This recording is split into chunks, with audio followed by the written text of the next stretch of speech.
कांग्रेस अध्यक्ष सोनिया गांधी की मोदी सरकार को नसीहत। सोनिया ने दिलाई मनरेगा की याद, कहा यह राजनीति का वक्त नहीं, मनरेगा से करें लोगों की मदद।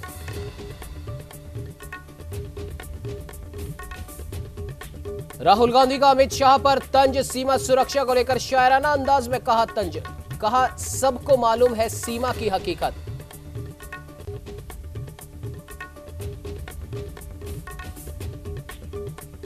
दिल्ली के मुख्यमंत्री अरविंद केजरीवाल की बिगड़ी तबीयत, हल्का बुखार और गले की खराश की शिकायत। केजरीवाल ने खुद को घर में किया आइसोलेट।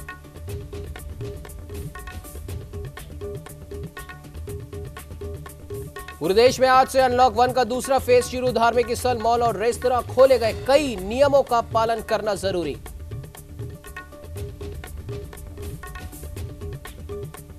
करीब 2 महीने बाद हुए प्रभु के दर्शन। मंदिर गुरुद्वारे के बाहर जुटे श्रद्धालु। उत्तर प्रदेश के मुख्यमंत्री योगी आदित्यनाथ ने गोरखनाथ मंदिर में की पूजा अर्चना।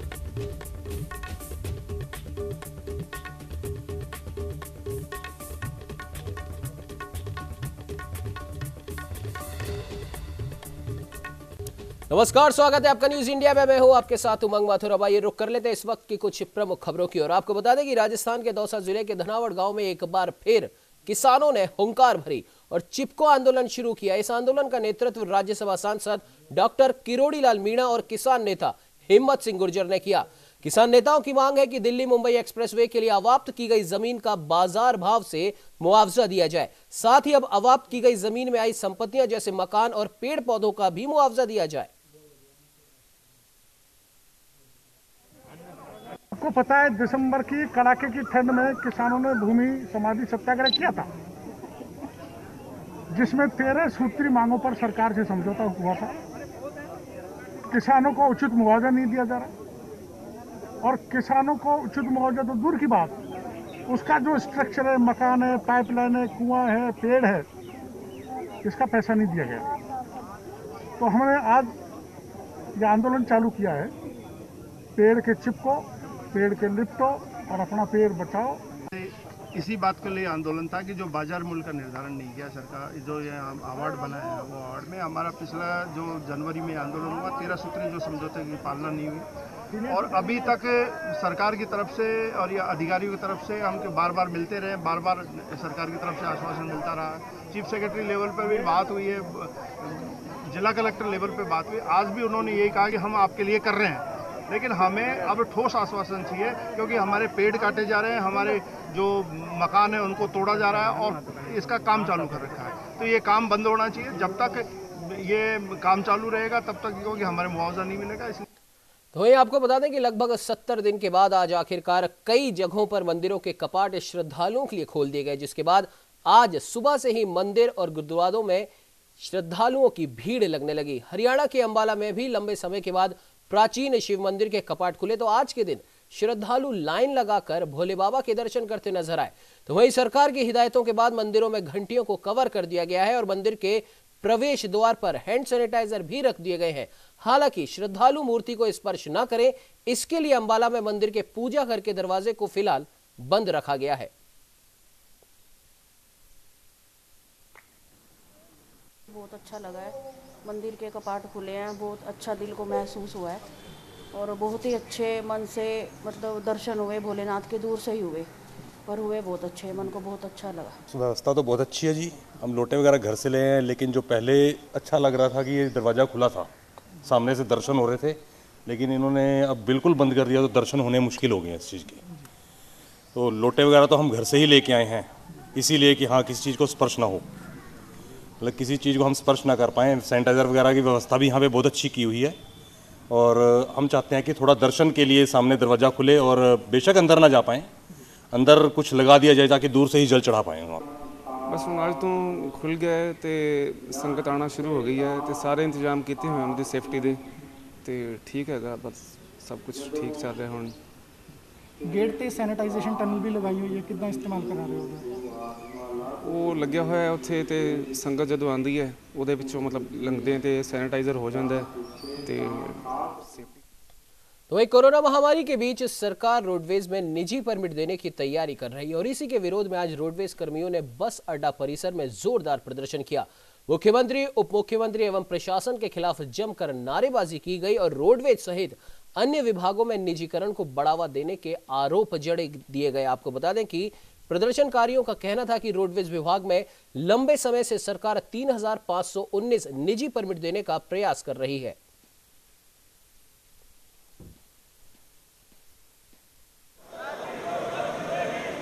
कमेटी स्टेट के आह्वान पे पूरे हरियाणा के बस स्टैंडों पे हुए।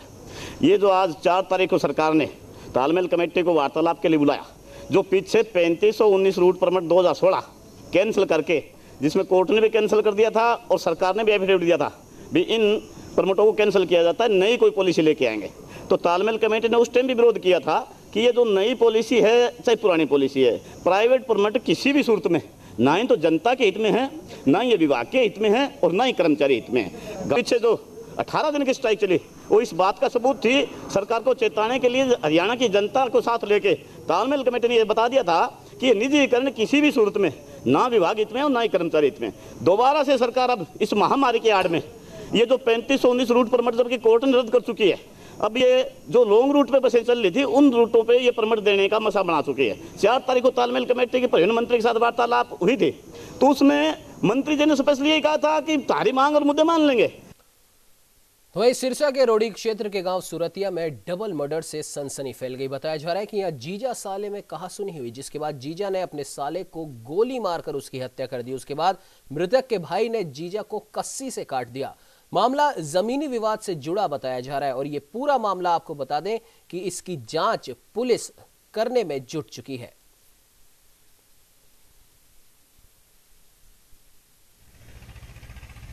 जमीन का बहन भाइयों में जमीन का मैटर था जी, जमीन का मैटर था। ये कोई बहन आई थी, उनका ठेके ठाके के पैसे पर आपस में मैं तुतु हुई, उसके बाद ये कहानी होगी बस। और तफ्तीश बकाया है।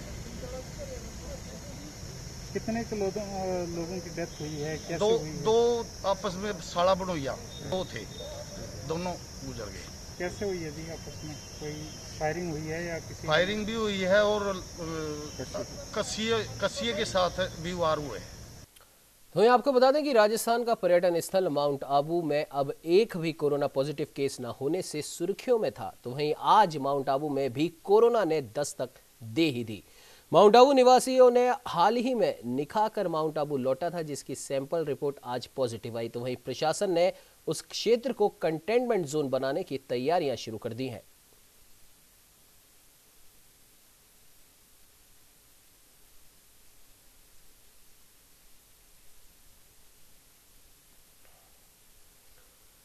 तो वहीं गुजरात में 19 जून को होने वाले राज्यसभा चुनावों को लेकर सियासत अब शुरू हो चुकी है। आपको बता दें कि कांग्रेस विधायकों के इस्तीफे के बाद पार्टी ने अपने करीब 22 विधायकों को राजस्थान शिफ्ट कर दिया है। विधायकों को राजस्थान के सिरोही के एक रिजॉर्ट में शिफ्ट कर दिया गया है। आपको बता दें कि गुजरात प्रदेश कांग्रेस कमेटी के अध्यक्ष अमित चावड़ा ने बीजेपी पर कांग्रेस विधायकों को खरीदने का आरोप लगाया।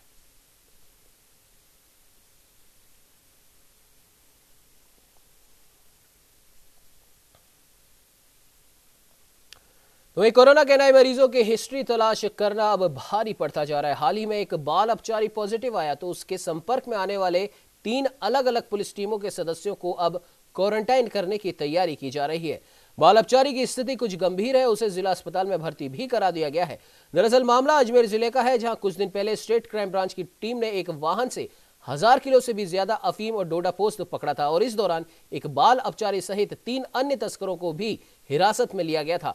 थाना पुलिस ने नियमानुसार अपचारी को बाल सुधार गृह भेजा, जहां उसकी तबियत खराब होने पर जब उसकी जांच कराई गई तो वो पॉजिटिव पाया गया और उसे वहीं पर क्वारंटाइन कर दिया गया। लेकिन तबियत ज्यादा खराब होने पर अब उसे जेएलएन अस्पताल में भर्ती कराया गया और अब उसके संपर्क में आने वाले स्टेट क्राइम ब्रांच की टीम, किशनगढ़ थाने की टीम और बाल सुधार गृह के बाल अपचारी समेत वहां के स्टाफ को भी क्वारंटाइन कर दिया गया है।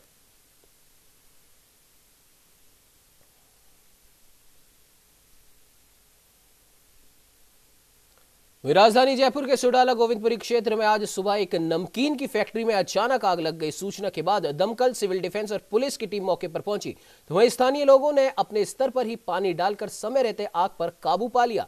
हालांकि आग से नमकीन बनाने की भट्टी और पंखे सहित कई अन्य उपकरण भी जल गए। आपको बता दें कि आग लगने का कारण शॉर्ट सर्किट बताया जा रहा है।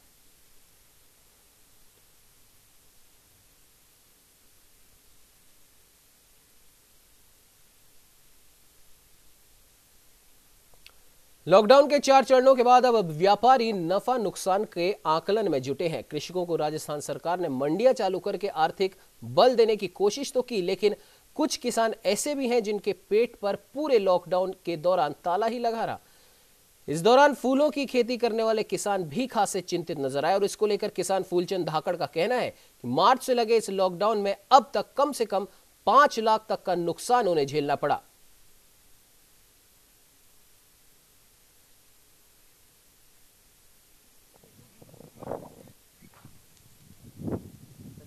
ट्रैक्टर का फूल बो रखा था, उसमें 11 तरह का फूल था सर। पहला तो था चांदनी, रजनीगंधा, मोगरो, अस्टर, सेवंती, गेंदो, नवरंगियो, बिजली, गिरदावरी, गुलाब, ग्राफ्टिंग गुलाब, कश्मीरी गुलाब, ऐसा कर 11 तरह का फूल था। और मोगरो सब तरह का था। पर इस लॉकडाउन में जहाँ से 25 तारीख को लॉकडाउन लगे 2020 में या मार्च में, वहाँ से न तो मंडी जाओ न कहीं, सब खेत का खेत में सुखा गया सर। 5 पैसे की इनकम नहीं हुई। इतना हाथ पकड़ के बैठ गया कि मांगो खर्चो चला वो भी मुश्किल हो गया। तो वहीं भरतपुर के बयाना में अनलॉक में गाइडलाइन की धज्जियां उड़ाई जा रही हैं। यहां कलेक्टर नथमल डिडेल के आदेश के अनुसार बाजार का समय सुबह 9 बजे से दोपहर 3 बजे तक किया गया, लेकिन लोग सुबह 7 बजे ही दुकान खोलकर बैठ जाते हैं और साथ ही साथ सोशल डिस्टेंस का भी ध्यान बिल्कुल नहीं रखा जा रहा।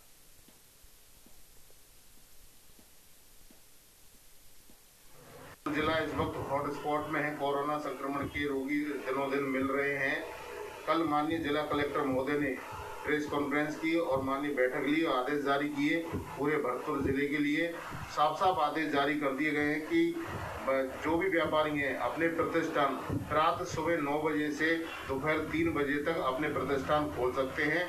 लेकिन बड़ी विडंबना ये हो पाई, आज कुछ व्यापारियों को सूचना नहीं मिल पाई, अखबार नहीं पढ़ पाए, जिसकी वजह से कुछ व्यापारियों ने 9 बजे से पहले ही अपनी प्रतिष्ठान खोल लिए, जिसके लिए चौकी प्रभारी श्रीमान बदन सिंह ASIG के द्वारा उन पर कार्रवाई की गई।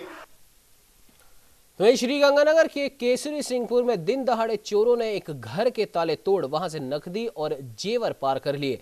बताया जा रहा है कि चोरों ने करीब 3 लाख रुपए कैश और सोने की 3 अंगूठियों समेत कई कीमती सामान उड़ा लिए। तो वहीं चोरी के वक्त घर में कोई मौजूद नहीं था, लिहाजा पड़ोसियों ने इसकी सूचना पुलिस को दी। मौके पर पहुंची पुलिस ने मामले की जांच शुरू कर दी है। सुशील कुमार जी है जो पदमपुर गए हुए थे, आज दिन में घर के ताला लगा के गए थे और पीछे से दिन में किसी ने घर में उसकी चोरी की है।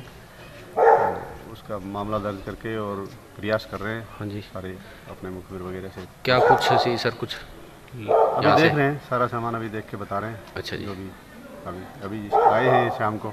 ठीक है जी। सुना घर था, दिन के समय घुस के किसी ने चोरी की है। अजमेर के नसीराबाद में टिड्डियों के आतंक से अब किसान ही नहीं ग्रामीण भी परेशान है। नसीराबाद के रामसर, सनोद, लोहड़वाड़ा सहित कई गांवों में टिड्डियों ने कहर बरपा रखा है, लेकिन कुछ ही समय बाद मौसम में बदलाव से झमाझम बारिश हुई और टिड्डियों ने अपना रुख बदल लिया और गांवों से वो पलायन कर गईं।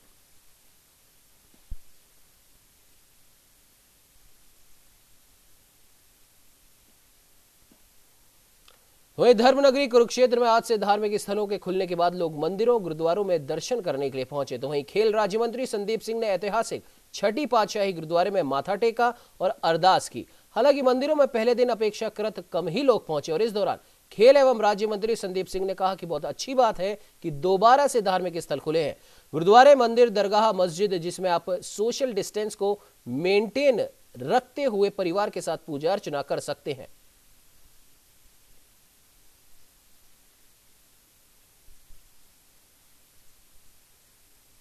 दोबारा से धार्मिक स्थल खुले हैं, गुरुद्वारा, मंदिर, मस्जिद, दरगाह, जिसमें आप डिस्टेंस को मेंटेन करते हुए, अपने आप को सुरक्षित रखते हुए आप अपने परिवार के साथ या अपने खुद से आप अपने धर्म के जिस भी धर्म को आप मानते हैं उसकी आप पूजा कर सकते हैं। और आज मैं भी गुरुद्वारा में आया हूँ, कुरुक्षेत्र में, पेहवा में भी मैं कई धार्मिक स्थलों पर गया हूँ। सुबह से तकरीबन मैं ये कह सकता हूँ 5 बजे से मेरा शुरुआत की हुई है और सिर्फ मैं हर जगह यही दुआ कर रहा हूँ, अरदास कर रहा हूँ, प्रेयर कर रहा हूँ कि जो कोरोना जैसी जो महामारी है ये हमारे देश से जल्दी जाए, प्रदेश से जल्दी जाए, जिससे कि सभी लोग जो हैं वो अपने पुराने कार्य में, पुराने जो उनके काम है उसमें दोबारा रूटीन में आए और जो भी लोगों को नुकसान हो रहा है, चाहे वो उनका व्यापार हो, किसी भी तरीके की बच्चों की पढ़ाई हो।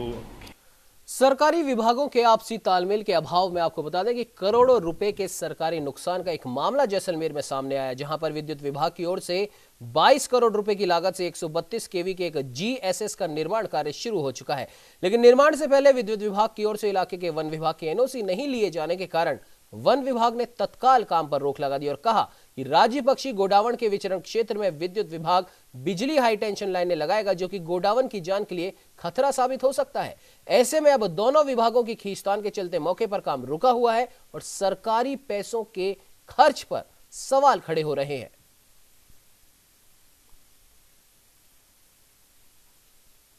बिजली विभाग ने हमसे, फॉरेस्ट डिपार्टमेंट से एनओसी मांगी थी अनापत्ति के हम यह कार्य यहाँ पर ट्रांसमिशन लाइन बिछाने का करना चाहते हैं। जो गोडावण का फ्लाइट पाथ है, जो कि हम अभी सम सुधाशी का क्षेत्र से लेकर और रामदेवरा पोखरण तक फैला हुआ है, जैसे कि जीआईबी आर्क एक प्रस्तावित जो क्षेत्र है जिसको हम कहते हैं, तो उसके मध्य से वो ट्रांसमिशन लाइन गुजर रही थी और ये विभिन्न एक्सपर्ट्स से भी और फील्ड के हालात देख के हमने ये हमको पता लगा कि इस ट्रांसमिशन लाइन का निर्माण यदि किया जाता है तो जो गोडावण का फ्लाइट पाथ है वो ऑब्स्ट्रक्ट होगा और क्योंकि हाई टेंशन लाइंस की जो हाइट रहती है वो लगभग गोडावण की जो उड़ने की ऊंचाई है लगभग समान होती है और गोडावण के उन हाई टेंशन लाइन से टकराकर मरने की काफ़ी अधिक संभावना रहती है।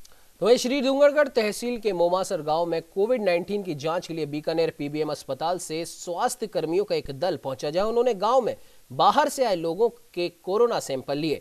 दरअसल गांव के राजकीय उच्च माध्यमिक विद्यालय व इचरज देवी पटावरी स्कूल में कैंप लगाकर लोगों के सैंपल लिए गए और इस दौरान बड़ी संख्या में बाहर से आए ग्रामीणों ने अपने अपने सैंपल देकर टीम का सहयोग किया।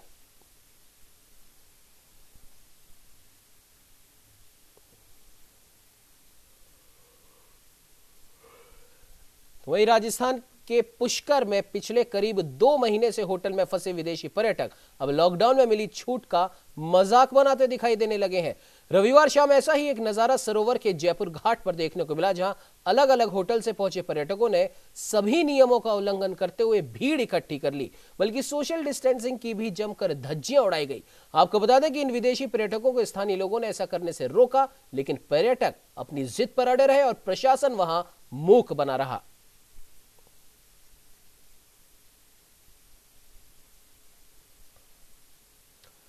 देश भर के साथ साथ उत्तराखंड में भी कोरोना संक्रमण के ग्राफ में तेजी से इजाफा हो रहा है। आपको बता दें कि राजधानी देहरादून में अब तक करीब 350 से भी अधिक मामले सामने आ चुके हैं। वहीं देहरादून की सबसे बड़ी निरंजनपुर मंडी में कोरोना संक्रमण की पुष्टि होने के बाद से मंडी को अनिश्चितकालीन समय के लिए बंद कर दिया गया है।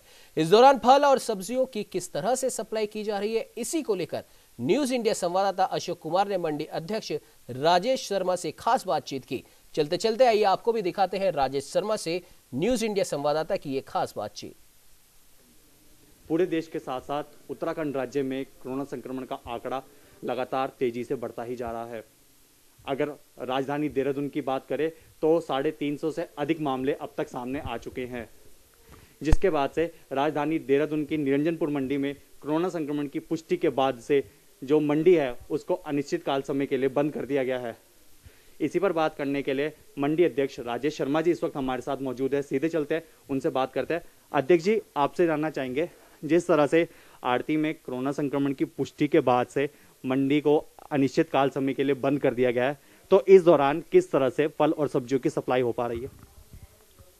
हमने अपनी जो मंडी है उसे बंद करने के उपरांत देहरादून की जनता को किसी समस्या में ना पड़े, उसके लिए व्यवस्था करिए कि हमारी जो कृषि मंडी की प्रॉपर्टी है रायपुर में नवनखेड़ा स्थान, तो वहाँ से हमने उसका संचालन किया है और जितने भी हमारे किसान भाई हैं उनसे सब्जियां वहाँ लाने के लिए क्या है, वहाँ से हमारी जो है वैन, डिलीवरी वैन से हम वार्डों में उसको लगातार भेज रहे हैं। तो उससे क्या हो रहा है कि उस वार्डों में भेजने से तो हमारा जो रेट है वो सीमित रेट है, हमारे कर्मचारियों के द्वारा, हमारे द्वारा उसमें रेट लिस्ट लगाई गई है और उसी रेट के आधार पर वो सामान को बेचते हैं। और जो अंदेशा हमें रहता है, जैसा कि 21 मार्च को भी पहले जब लॉकडाउन हुआ था तो अचानक शहर के अंदर सब्जियों के दाम बढ़ गए थे, काला बाजारी शुरू हुई थी। तो उसको रोकने के लिए हमने उस समय भी वैन का संचालन किया था और अब हम दोबारा से उसी प्रक्रिया को लागू करके जगह जगह क्षेत्रों में भेज रहे हैं। कल भी हमने 35 से 40 वैन भेजी थी और आज फिर अभी मैं सुबह होकर आया हूँ, 40 गाड़ियाँ हमने अभी सुबह भेजी है और जिस तरह की डिमांड आएगी उस तरह हम उस चीज़ को बढ़ाने का भी काम करेंगे। अच्छा अध्यक्ष जी, इसके अलावा अगर हम बात करें, जिस तरह से आपने बताया कि जो ननूरखेड़ा में उप मंडी खोली गई है, लेकिन जो वहाँ के स्थानीय जो निवासी हैं वो कहीं ना कहीं इसका विरोध कर रहे हैं। उनका साफ तौर पर कहना है जिस तरह से मंडी में आड़ती में कोरोना की पुष्टि हुई है, उसके बाद से अगर मंडी को यहाँ पर खोला जाएगा तो कहीं ना कहीं जो यहाँ के स्थानीय जो लोग हैं उनमें कोरोना संक्रमण के कोरोना संक्रमण की पुष्टि हो सकती है, कहीं ना कहीं उनके मन में डर है। हम कल भी वहाँ मालदेवता में गए थे और जो लोग हैं वहाँ पर, जो जनप्रतिनिधि भी, उनसे हमारा संपर्क भी हुआ था। एक भ्रांति उनके दिमाग में थी, वो ये थी कि हम जब वहाँ पर संचालन करेंगे तो हमारे जो आड़ती हैं वही उसको संचालन करेंगे, जबकि ऐसा कुछ नहीं है।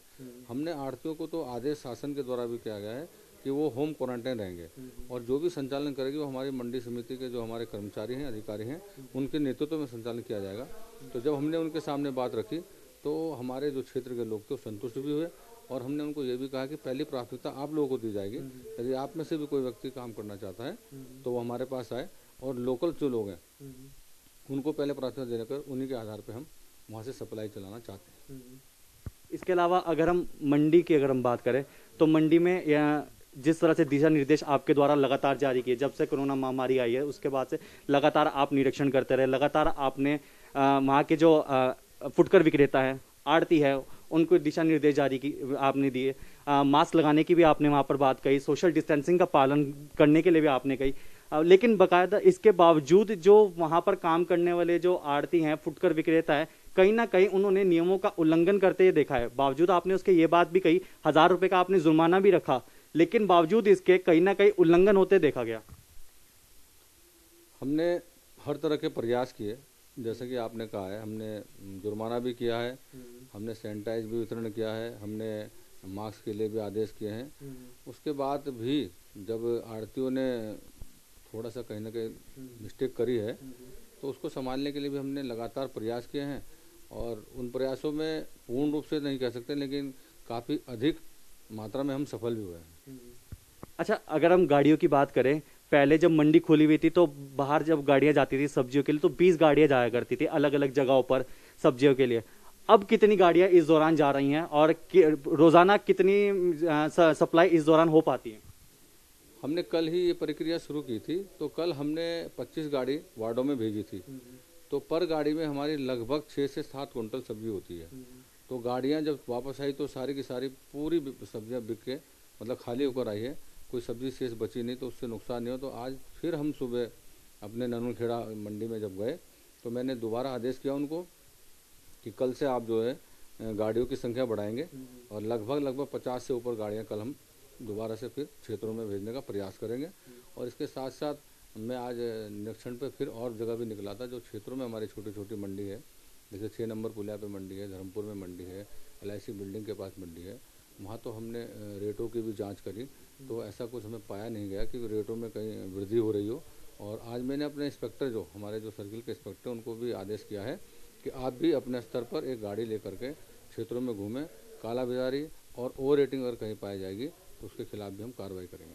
अच्छा, आखिरी सवाल मेरा यही है आपसे कि जिस तरह से अभी जो मौजूदा हालात हैं इस समय और आगामी समय आने वाले समय में अगर हालात जैसे जिस तरह सामान्य हो जाते हैं, मंडी को फिर से खोला जाता है, उसके बाद आपके द्वारा क्या रणनीति बनाई जाएगी जिससे हालात सामान्य रहे और जिस तरह से निरंजनपुर मंडी के अंदर आड़ती में कोरोना संक्रमण की पुष्टि हुई है, लोगों के मन में जो डर है, वो डर का जो भय है वो निकल सके, आपके द्वारा आगामी रणनीति क्या बनाई जाएगी? अभी तो लगभग 11 तारीख तक तो हमारी मंडी यहाँ चलेगी। उसके बाद के जो जिस तरह के हमारे निर्णय आएंगे, जिस तरह का कितने लोग संक्रमित हो रहे हैं, क्या क्या, उसके अनुसार ही हम आगे की योजना बनाएंगे। और हमारा एक सोचना है कि अब दोबारा जब भी हम मंडी खोलेंगे स्थिति को देखते हुए, तो जो हमारे पास सिस्टम जैसा कि हमने पहले पास हमारे द्वारा और पुलिस प्रशासन द्वारा इकट्ठे पास दिए गए थे, तो उससे एकदम भीड़ होकर भी सोशल डिस्टेंस में कहीं ना कहीं कमी आई थी। तो हमारा प्रयास रहेगा कि एक तो हम रोस्टर के रूप में अब मंडी को चलाएंगे। हमारे यहाँ से लगभग 2000 से 2200 पास इशू हैं। तो जैसे हम 1100 आदमी को पहले सोम बुध शुक्र को अलाउट करेंगे और बृहस्पति मंगल बृहस्पति शनि को 1100 अलग जारी करेंगे। तो उससे क्या होगा, कहीं ना कहीं मंडी के अंदर जब भीड़ कम होगी तो सोशल डिस्टेंस का पालन मुझे लगता है कि अच्छी तरह हो। तो ये थे मंडी अध्यक्ष राजेश शर्मा जी, जिनका साफ तौर पर कहना है कि हाल ही में जिस तरह से निनूर खेड़ा में मंडी को खोला गया है तो वहाँ पर उनके माध्यम से फल और सब्जियों की सप्लाई की जा रही है और आगामी रणनीति को देखते हुए हालात सामान्य जिस तरह से होते हैं, जिस वापस निरंजनपुर मंडी को खोला जाएगा तो उसके बाद से रोस्टर प्रणाली के रूप में कार्य किया जाएगा, जिससे हालात सामान्य रहे और जो कोरोना संक्रमण की जिस तरह से पहले पुष्टि हुई और जहां पे नियमों का उल्लंघन हुआ, जो ढील बरती गई, वो इस तरह की कोई ढील ना बरती जाए, उनका भी साफ तौर पर ध्यान रखा जाएगा। कैमरामैन रिंकू के साथ अशोक कुमार, न्यूज़ इंडिया, देहरादून।